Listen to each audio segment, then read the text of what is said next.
Nah, sekarang masuk ke pelajaran yang mungkin ini belumnya. Bagaimana Tuhan melihat kita? Bagaimana Tuhan memanggil kita itu adalah akibat bagaimana Tuhan melihat kita.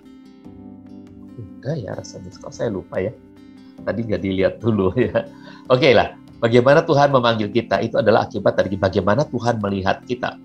Ini bukan soal apa yang kita pikirkan atau apa yang orang lain pikirkan tentang kita. Ini soal bagaimana Tuhan melihat kita. Kita mungkin berpikir kita ini boncit, kita ini orang yang nggak bisa apa-apa, kita ini orang yang terpinggirkan, kita ini orang yang ditolak orang lain, gitu ya. Kita mungkin berpikir begitu, ya. Atau orang lain mungkin berpikir bahwa kita memang seperti itu, kita adalah orang yang nggak berguna dan sebagainya. Tapi hubungan kita dalam hubungan rohani kita atau kerohanian kita itu bukan berdasarkan apa kata orang, bukan berdasarkan apa kata diri kita, tapi ini soal bagaimana Tuhan memandang kita. Roma 4 ayat 17 mengatakan, sebagaimana telah tertulis, aku menetapkan engkau menjadi bapa banyak bangsa. Begitulah Abraham di hadapan Elohim yang dipercayainya. Jadi siapa itu Abraham, saudara-saudaraku? Waktu Abraham ditetapkan sebagai bapak banyak bangsa, Tuhan tahu kalau Abraham itu penuh kelemahan. Tuhan tahu bahwa Abraham, ya, kalau saat itu belum bersalah, misalnya belum melakukan sesuatu yang keliru itu, ya. Tapi kalau sebelumnya ya pasti orang berdosa ya, karena dari dari bangsa-bangsa yang belum mengenal Tuhan. Nah, jadi setelah dia menjadi dibarui, ya, pengikut Tuhan dengan percaya, maka dia masih bisa jatuh, dia masih bisa tersandung, dia masih bisa mengabaikan istrinya Sarah yang berbohong kepada Raja Mesir, berbohong kepada Abimelek bahwa Sarah itu adalah saudaranya, bukan istrinya, gitu ya. Itu menyakiti hati istrinya sebetulnya, ya, dan itu juga sebuah kebohongan. Bukan hanya itu, kesalahannya adalah dia mengambil Hagar atas saran istrinya. Itu kan imannya berarti kurang kan, tetapi Tuhan menetapkan dia sebagai bapak bagi banyak bangsa. Bapak apa nih? Bapak orang percaya. Bayangkan, saudaraku, kepercayaan yang selevel Abraham itu, saudaraku, yang pernah dia melupakan janji Tuhan bahwa dia akan punya anak dari istrinya yang sah, Sarah, tetapi dia kemudian mengambil Hagar, itu kepercayaan selevel itu, Tuhan katakan itu adalah bapak orang beriman. Bisa nggak saudara bayangkan betapa Tuhan itu tidak memandang rupa, betapa Tuhan itu melihat kita itu dengan cara Tuhan sendiri, gitu ya. Nah, Elohim, ya, sanggup membangkitkan orang-orang yang mati dan memanggil apa yang tidak ada menjadi ada. Abraham percaya di hadapan Elohim, ya. Elohim itu sanggup membangkitkan orang-orang mati dan memanggil apa yang tidak ada menjadi ada. Abraham percaya, jadi ketika dia membawa anaknya, ya, waktu Bapak Yahweh bilang, persembahkanlah anakmu, hari ini persembahkanlah anakmu, dia tahu bahwa itu pasti sudah kematian bagi Ishak. Tetapi dia yakin bahwa Elohim sanggup membangkitkan orang mati. Jadi walaupun hari itu adalah kematian Ishak, tapi 3 hari perjalanan ke Gunung Moria, itu adalah saat kemudian Abraham mendapati bahwa Ishak itu bangkit kembali. Dalam arti Ishak itu tidak jadi dikurbankan, tapi keputusan Bapak Yahweh ketika minta Ishak itu adalah sebuah keputusan yang absolut. Abraham percaya bahwa itu adalah saat kematiannya Ishak. 3 hari perjalanan kemudian, ternyata Ishak itu tidak jadi mati atau bangkit kembali kalau dia percaya bahwa Ishak sudah mati. Nah, inilah iman Abraham yang diperhitungkan kepadanya sebagai bapak orang percaya, saudara-saudara. Coba kita lihat di seluruh kitab suci, Tuhan memandang nabi-nabi dan umatnya bukan sebagai siapa mereka sebelumnya, tapi sebagai siapa mereka kelak. Jadi saudara, Tuhan tidak pernah memperhitungkan kesalahannya Yesaya sebelumnya. Tuhan tidak pernah memperhitungkan kesalahannya. Siapa lagi? Yehezkiel sebelumnya. Tidak. Tuhan melihat. Bahkan pada diri Yeremia, dia berkata, sebelum aku memanggil engkau, aku telah menetapkan engkau. Bahkan sejak dari kandungan, kau telah kutetapkan. Jadi dia memandang siapa Yeremia kelak di masa depan, gitu, saudara. Demikian juga dengan pilihan Tuhan terhadap saudara dan saya. Ya, sama, saudaraku. Dia juga tidak melihat kita siapa kita sebelumnya. Kita orang yang penuh kekurangan, kelemahan, tapi dia melihat kita menjadi apa kelak di depan. Ini saudaraku hal yang luar biasa. Ya, begitulah kita harus mulai melihat diri kita seperti Tuhan melihat kita. Jadi mulai saat ini jangan pernah menengok ke belakang, lihat hal-hal yang membuat kita jadi minder, takut, malu sama Tuhan. Saya udah banyak bersalah, atau saya udah banyak tertolak. Tidak saudaraku. Dia melihat siapa kita kelak, ya. Nah, jadi Tuhan mengetahui pada seseorang, I knew you before you were born, ya. Tuhan sudah tahu siapa dia sebelum dia dilahirkan. Firman mengatakan bahwa di bawah covenant yang baru, kita adalah milik Tuhan, diangkat ke dalam kerajaan Elohim dan menjadi sesama pewaris dengan Yesua.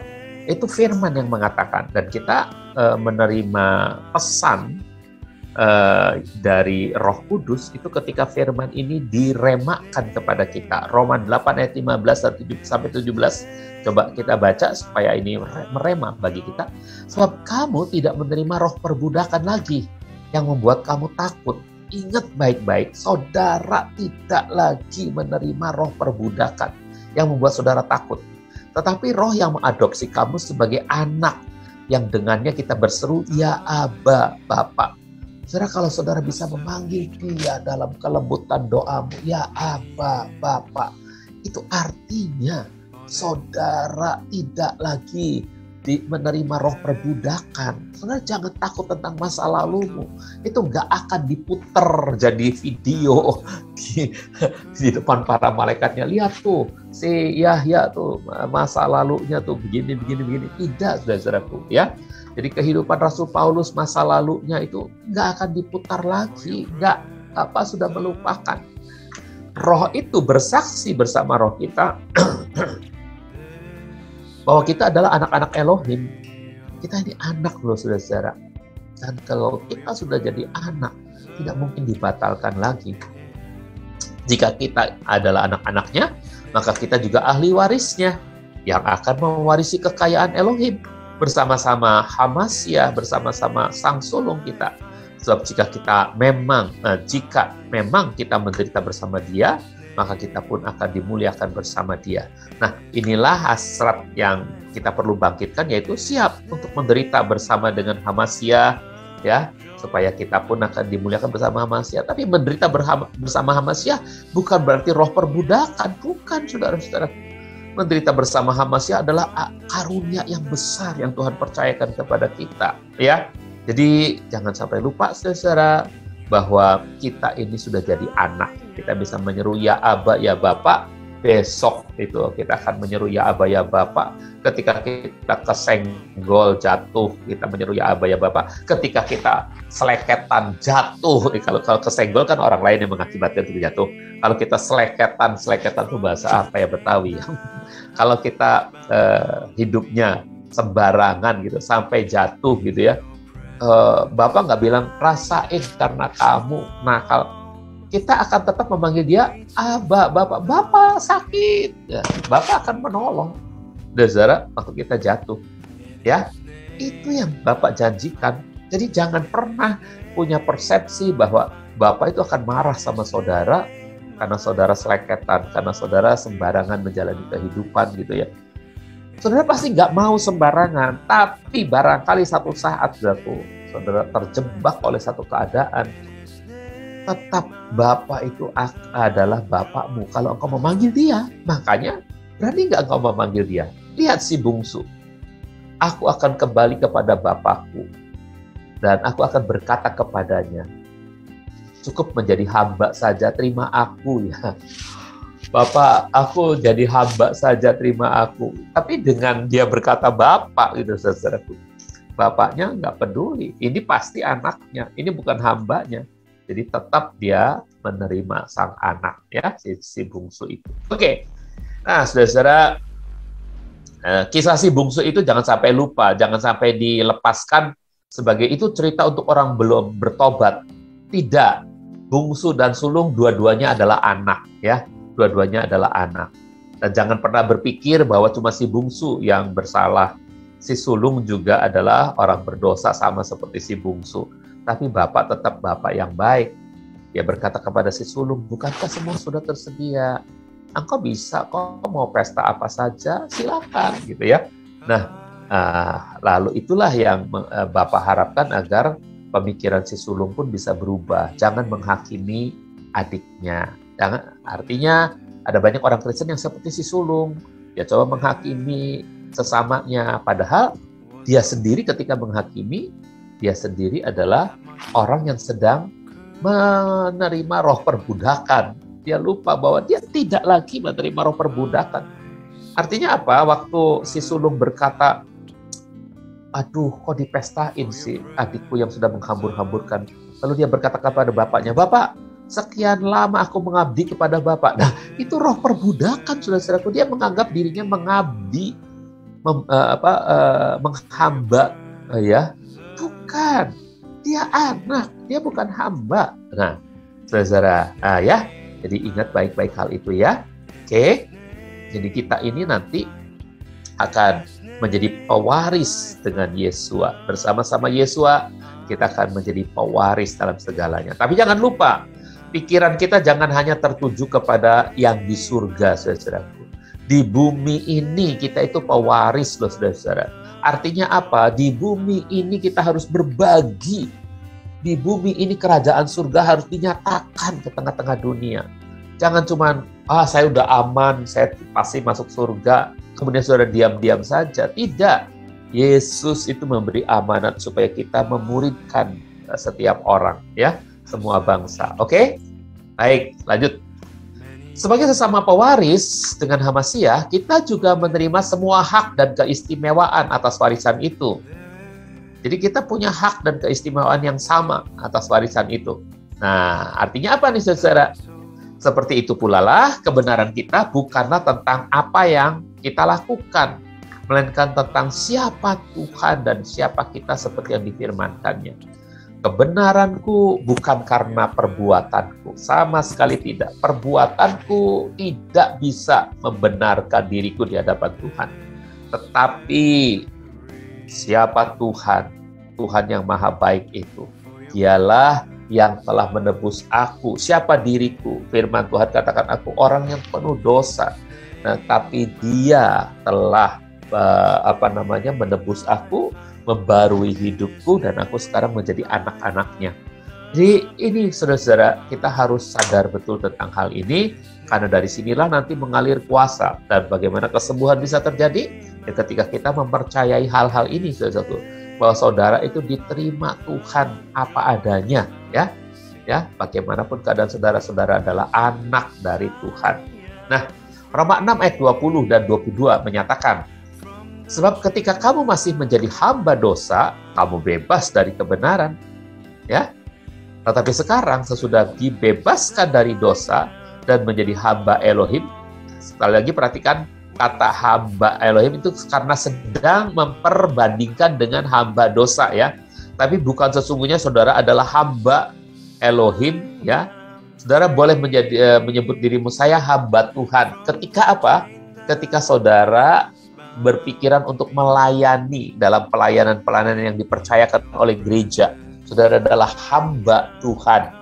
Tetapi hubungan yang realnya saudara dengan Tuhan adalah saudara adalah anak, gitu ya. Jadi, kalau gitu boleh nggak pakai istilah hamba? Ya boleh. Itu hanya terkait dengan urusan ketika saudara belajar melayani Tuhan. Jadi ini adalah sebuah pengakuan diri kepada diri sendiri. Ini bukan sebuah iman hubungan kita dengan Tuhan, bukan pengakuan kepada diri bahwa kita ini seharusnya menghamba, seharusnya itu jadi hamba, menjadi pelayan. Tapi kita tahu hubungan kita tuh anak. Walaupun anak, kita seharusnya di dunia ini mengikuti apa yang diamanatkan oleh Tuhan kita. Nah, itu yang disebut hubungan hamba. Jadi boleh saudara menghambakan diri, boleh ya, berkata saudara adalah hamba Tuhan, itu boleh, hanya dalam kaitan pelayanan, gitu ya. Tetapi dalam kaitan keluarga, saudara adalah anak. Nah, ya, kamu memperoleh buah yang membawa kamu kepada pengudusan. Sesudah dibebaskan dari dosa dan menjadi hamba Elohim, kita punya buah yang membawa kita kepada pengudusan, yang akhirnya ialah hidup yang kekal. Jadi buah-buah sebagai hamba Elohim adalah pengudusan. Kalau mau jadi pelayan Elohim, tentu kita harus memperhatikan kekudusan dengan sebaik-baiknya ya. Ya, dan itu adalah buahnya ya. Oke. Setiap orang dapat melakukan hal-hal yang benar, namun tidak seorang pun dapat dibenarkan dengan melakukan apapun yang benar. Ini kalimat yang cukup bagus ya, saudara. Coba ingat baik-baik. Setiap orang dapat melakukan hal-hal yang benar, ya. Termasuk orang-orang yang belum kenal Tuhan, mungkin mereka bisa melakukan hal-hal yang benar, gitu ya. Dalam artian mereka bisa adil terhadap sesama. Ada loh orang-orang yang belum kenal Tuhan bisa adil terhadap sesama. Namun tidak seorang pun dapat dibenarkan dengan melakukan apapun yang benar, gitu ya. Jadi kalau ada orang baik, kebaikannya tidak akan bisa membenarkan diri. Kalau ada orang yang benar, ya berbuat benar maksudnya, tapi secara keseluruhan tidak ada. Dalam bagian-bagian tertentu dari hidupnya dia berbuat benar, adil gitu ya. Tapi bukan secara keseluruhannya dia tidak pernah berdosa. Dia orang berdosa, tapi dia masih bisa berbuat benar gitu ya. Nah, kalaupun dia berbuat benar, kebenaran yang dia buat itu tidak akan membuat dia dibenarkan di hadapan Tuhan. Tuh, ya. Oke. Aksi dan usaha sungguh-sungguh kita ya tidak akan pernah bisa mengubah natur alamiah berdosa kita. Ini kata kita ini mestinya tidak ya. Tidak akan pernah bisa mengubah natur alamiah berdosa kita. Hanya Tuhan yang dapat mengubah kita. Jadi usaha sungguh-sungguh, perbuatan dan tindakan sungguh-sungguh, aksi kita yang sungguh-sungguh gitu ya, itu tidak akan pernah bisa mengubah natur alamiah kita yang berdosa. Hanya Tuhan yang dapat mengubah kita ya menjadi lahir baru, menjadi ciptaan baru. Hanya Tuhan yang bisa ya. Jadi kita mungkin sudah sepakat, kita berusaha untuk membuat yang terbaik untuk perusahaan atau untuk diri kita masing-masing. Kita udah komitmen dan kita benar-benar bisa melakukan gitu ya. Tetap itu nggak akan mengubah natur berdosa kita ya. Itu hanya berdampak pada bagusnya kinerja usaha perusahaan, bagusnya kehidupan moralitas kita. Itu hanya berdampak pada sampai di situ, tapi tidak akan mengubah natur berdosa kita. Oke? Kita menjadi benar hanya karena apa yang Hamasyah lakukan, bukan karena segala sesuatu yang telah, akan, atau dapat kita lakukan. Jadi kita tuh jadi benar karena karya Kristus saja, bukan karena apa-apa yang akan kita lakukan atau dapat kita lakukan atau telah kita lakukan. Ini udah aku lakukan, aku layak dong dibenarkan Tuhan. Enggak, saudaraku, bukan karena itu saudara dibenarkan, tapi saudara dibenarkan karena karya Hamasyah di atas kayu salib. Ya, dia memberikan harga tebusannya lalu berkata kepada Bapa, Bapa, harga tebusan ini kubayar untuk menebus sia-sia ini. Gitu. Bapak, harga tebusan ini kubayar untuk menebus. Nah, saudara-saudara semua, saudara-saudara, itulah pembenaran kita ya. Jadi jangan lupa ada seorang pemuda yang bertanya kepada Yesua, bagaimana supaya aku bisa masuk surga? Apa hukum yang harus aku lakukan? Karena aku sudah melakukan semuanya. Oh, kalau Yesua berkata, hormatilah ayah ibumu, kemudian ya yang lain-lainnya gitu ya, semuanya dia bilang semuanya itu sudah aku lakukan ya. Jangan membunuh, jangan mencuri kata Yesua, ya, jangan bersaksi dosa, semuanya sudah aku lakukan. Masih kurang apa katanya? Yesua bilang kalau begitu coba kamu jual hartamu, bagikan pada orang miskin, ikut aku. Karena bagi Yesua perbuatan dia itu nggak laku untuk dia dapat dibenarkan. Tapi bagi Yesua gaya hidup menyerahkan diri kepada Tuhan, itulah yang membuat dia itu bisa menyadari bahwa dia bisa menjadi sahabat Tuhan, atau pengikut Tuhan, atau murid Tuhan, atau anak Tuhan. Itu karena apa? Karena diperkenan oleh dia. Gitu. Hatinya bisa membuang semua yang mengikat dirinya, dan dia akan bisa ikut Tuhan, gitu ya.